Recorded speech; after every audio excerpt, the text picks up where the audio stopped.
What's up, everyone? Marc Lobliner, tigerfitness.com. Happy 43rd birthday to me. Before we get into the video, Black Friday at Tiger Fitness drops Thanksgiving night at 11:59 p.m. Eastern Standard Time.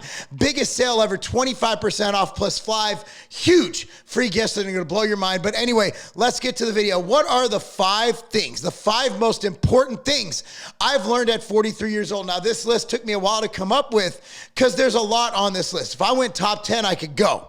If I went top 15, I can go. And to try and just siphon something down to 5 important things out of everything in life that I've learned in 43 years, it's really hard. It's really hard. So how do I encompass business? How do I encompass family? How do I encompass life? How do I encompass how to treat other people? How do I do that in 5 points? And I think I got it. I think this represents well, and I know people are going to be like, what about this? What about that? And those all are probably valid, but I'm looking at if there's 5 things that come to my mind first. Here they are. Okay. The number one thing I learned by the age of 43, okay, the golden rule is truly the golden rule. Treat others as you want to be treated. However you want to paraphrase that. Basically, I'm going to treat my neighbor or anybody I meet the way I would like them to treat me. I'm going to treat everyone equally. From the janitor to the CEO, if I walk into a building, I'm treating everyone the same. I do not act elitist. I do not act like I'm better than somebody. I help my fellow citizen.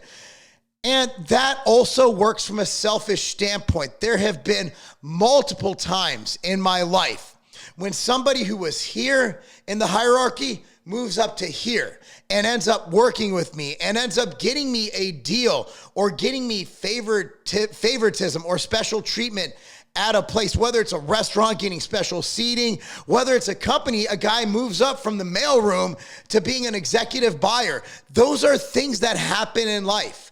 And life is dynamic. And also, do you really want to give off that negative energy of thinking you're better than somebody? And you see this all the time with these fake Instagram and social media influencers where they think because they have a lot of likes and a lot of followers that they can mistreat people, that they're better than someone. Well, I'll tell you this. You might, by all measurements, be better than somebody, but what a way to ruin someone's day than to actually act like it. Treat people nice. Treat people with respect. Treat people as you would like to be treated. Number 2 is really important because it applies to so many areas in life. An object in motion stays in motion.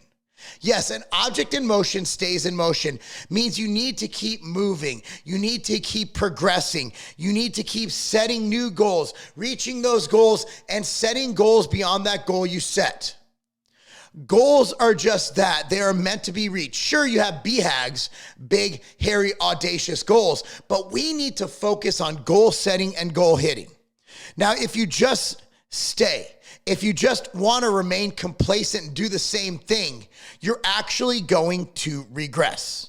Unless you are working at getting better, age, competition, being here right now, and you try to go here, you'll probably end up here. Going here right now and trying to stay here, you're going to end up down here. And why is that? That's because there's always competition. There's always attrition. There's always age. As I've said so many times, Father Time is undefeated. So whether you own a business, if you want your business to stay the same, good luck, it's going to die. If you try to grow your business with your heart and soul, worst case, it shrinks a little bit based on economy, whatever, but it at least remains the same and sustains for you. So never, ever, ever stop moving. Never, ever, ever stop trying. Never, ever, ever stop grinding. Never, ever, ever stop hustling. Always aim to improve, whether it's in the gym, whether it's in the boardroom, or yes, whether it's in the bedroom. And I'm actually going to add this into it. You know, if you're in a relationship, always strive to be better. Right? And I do my best at this, but you know, everything from maybe being a little nicer, maybe being a little bit more understanding. And again, I struggle with these as well because I'm a man and men do men stuff, right? And you know, in the bedroom, can you learn a new move? Can you maybe try and pleasure your wife a little bit more? Those are things you need to really focus on. Like, keep learning, keep moving, and that'll keep your relationship good. Because I don't know about you guys, if you've ever been in a relationship, you're in one now, you're married. When your sex life is going good, generally speaking, your marriage is going good. Have you ever had like a really good night with your wife or your husband, whatever you know, if you're man, woman, man, whatever it is, right? It's really hard to be mad at that person the next day. You know what I mean? Because you had that moment, you had that intimacy. So again, an object in motion stays in motion. Number 3, and I'm glad I learned this earlier than later, health is everything. You see all these bodybuilders realizing I went a little too hard. You see all of these alcoholics, people who drank, realizing, oh no, I'm overweight, my liver's not healthy, and I just don't feel myself. I need to stop drinking. I need to get better. You see people who've neglected their health, or they've taken risks through bodybuilding drugs, through drinking, through drug use, whatever it is, realize, I hope it's not too late. And it's never too late to get better. Have you done damage? Yes. Can you mitigate some of that damage? Well, as my good friend Alex Kickle says, the body's plastic. Now, Alex is a bit over the top. I'll love him for it, but I do think that you look at when someone stops smoking, your body wants to heal. It doesn't want to self-destruct. Your body's mechanisms are built around healing. So if you have a bad habit, if you're going a little bit too hard, if you're not going to the gym and doing weight training, if you're not going to the gym and doing cardio, if you're not going for walks in nature, if you're not getting enough vitamin D sunlight, if you're not getting enough sleep, if you're over consuming alcohol, if you're over consuming junk foods, if you're fat, it's never too late to stop it. Because all this stuff I'm saying means nothing if you're sick and dead. Okay, good luck enjoying life if you're unhealthy. Good luck enjoying life if you're obese. Good luck enjoying life if you have heart failure. Good luck enjoying life if you don't feel great. And even if you think you feel good, if you really focus on your health. Focus on getting your blood. I just posted my blood work. You get your blood work done every year. Get your calcium scan on your heart. Get all those things done. You get those health parameters in good range. You get yourself healthy. You take your health supplements. Look, man, I sell supplements. I believe wholeheartedly they work. From Ambrosia Nectar to MTS Nutrition Immortal to Machine Greens and Reds. These health supplements work. And my blood work from before and after taking Nectar shows it. I've never had normalized liver enzymes because I've been training my butt off since the age of 13. My liver enzymes haven't been abnormal since 2016, since we came out with Nectar. Look, man, and I know I'm going off a tangent on the supplement thing, but at the end of the day, take care of your health. Don't take supplements. I don't care. Eat healthy. Do your cardio. Lift your weights. Smile. Laugh. Nothing's healthier than good smiling and laughter and being happy.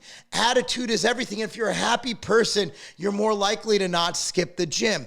Be happy, love, live, smile, hug, body contact, touch people, feel people. I'm not talking about some weird pervert stuff. I'm not talking about Jeffrey Epstein stuff. Look, man, I'm talking about if you see someone you haven't seen in a while, you give them a big hug. You see your wife, you come home from work, you give her a big ass hug. You see your kids, you give them a big hug. Hug people. Be a good person. That's healthy.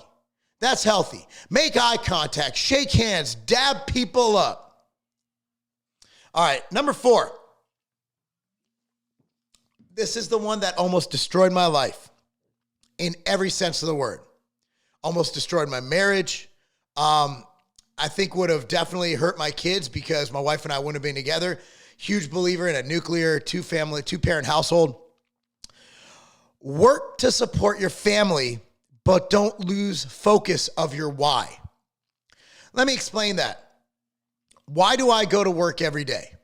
I love what I do, right? It's to support yourself, right? It's to support and do something you love. And in my case, I love helping people. Like, if you go to festive-fitness.com, that's festive-fitness.com, I'm giving away a free book. Look, man, I love doing what I do, but what is the main reason we work? If you have a family, the main reason you go to work every day, you punch that clock, you do your 9 to 5, you hustle, you drive Uber, whatever it is you're doing, is to provide for your family. Put food on the table, put a roof over their head. That's why we work.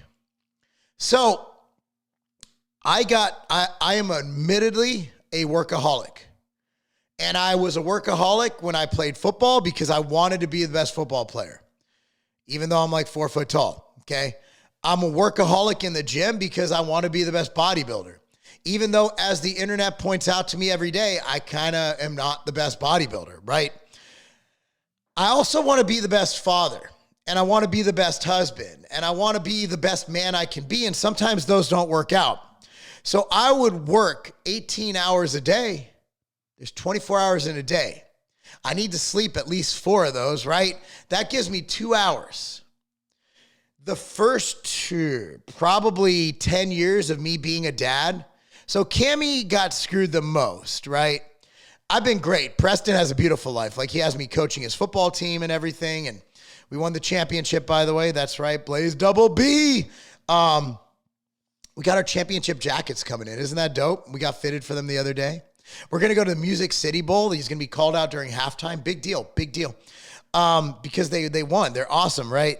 Music City Bowl. It's a big deal. I think it's like December 31st, I believe. And what I lost focus of is my why became my job. Instead of my job becoming my job to support my why, which is my family, which is my kids, which is my wife. And because of that, I was a horrible husband. I lost focus of what it took to be a husband, led to marital problems, almost destroyed the life. I wouldn't have the beautiful life I have now because I lost focus of my why. So as long as you know what your why is, and every day you wake up and you think to yourself, why the heck am I getting up and working today? Okay. Once you lose focus of your why, you're gone. You're lost. You're lost. You have nothing. So what I would like to say is keep in perspective that work is work. You might love it. It might be your lifestyle. If you're a cop, I know so many police officers, it's their life. They are cops, but they still have to go home to their family. So when you go home to a family, you're no longer a police officer. You are a husband or a wife. You need to separate yourself from your job. You need to make time for your family. And no matter how hard it seems, you need to step away occasionally, go on vacation. You need to put your phone down. You need to watch your kids play soccer.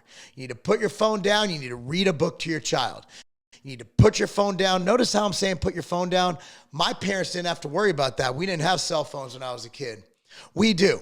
Put your damn phone down, live in the moment, and work for your family. Work for your family, okay? Don't be a workaholic. Don't make the mistake I made. And I struggle every day to not do it again. It's hard. Being a workaholic is like any other addiction. And I have trouble stepping away from work because I have a lot going on and it stresses me out. I woke up at 2 a.m. the other morning, couldn't go back to bed because I had some pending issues I needed to resolve at work. You need to learn, whether you need counseling, meditation, or whatever, you need to learn how to deal with that ish, okay? The fifth one. It's kind of set me off the other day. Someone on Twitter was kind of the USC quarterback after they lost that game. I forgot which team they were playing. He broke down crying to his mom, right? And this woman, men shouldn't cry like that. No, men shouldn't cry. No, you can't. No. Number 5 is love more. And love can mean a lot of things, right? You can have romantic love, right? I love my wife romantically. At the same time, my wife's my best friend, so I love her as a friend. But she's the only one I love in that way, in an intimate way. Okay, I love my children because they're my children. It's a different kind of love, but love nonetheless. It's adoration, it's affection, it's protection. Love means so many things. I love my children. I tell you this, I love every kid I've ever coached. I love them. They're this close to being my own children. Every kid at Legacy, every kid I coached at Blaze, I love those kids. Every kid I coach at Campton. I remember we saw, after we moved to Tennessee, my son was still playing soccer, Thomas, and we went out, we had a tournament in Memphis. At that time, Chicago, Illinois was like one of the last to open up after the lockdowns. And I remember our old team came up and I used to coach them. I was the strength coach at Campton.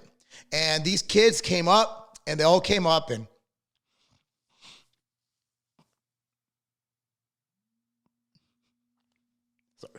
I do bad with coaching. See about that crying shit? You know, they all still call me Coach Marc. And I think that you become something to a kid, right? Like you see it right on that sign, right over there. A good coach can change a game. A great coach can change a life. And I think that when you look at, it's hard to love somebody. It's hard to love because you risk getting your heart broken. You risk getting hurt. You're vulnerable. See, a lot of times when someone goes through a hard breakup or a difficult relationship, that they have trouble loving again. They have trouble being vulnerable to another individual. And I think that when you allow yourself to love, you allow yourself to get emotionally invested, and you open yourself up to getting hurt. And that's why people avoid loving. But I'd rather love and lose than never love at all. So I invest myself emotionally into my friends, into my family, into my athletes. I invest in them with my heart and my soul. I invest in them with every fiber of my being. If you cannot truly open up and accept love and show love and demonstrate love. When I say demonstrate love, don't get weird with me here, guys. Demonstrating love can mean caring about someone's future. It can mean taking an interest in what they're doing. It just means caring. And love is something that there's really no scientific explanation for it. It's actions and it's emotions at the same time. You can show somebody you love them by saying happy birthday on their birthday. If you're in a relationship, by kissing them, right? Like that's a sign of affection, of love, right? I think we can all agree on that. If it's that kind of kiss, if you're in loving partners. But love is everything.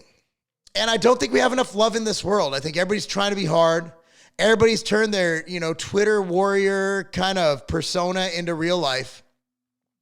It's okay to be emotional. It's okay to love. It's okay to cry. Look, man, I'm a 225-pound bodybuilder.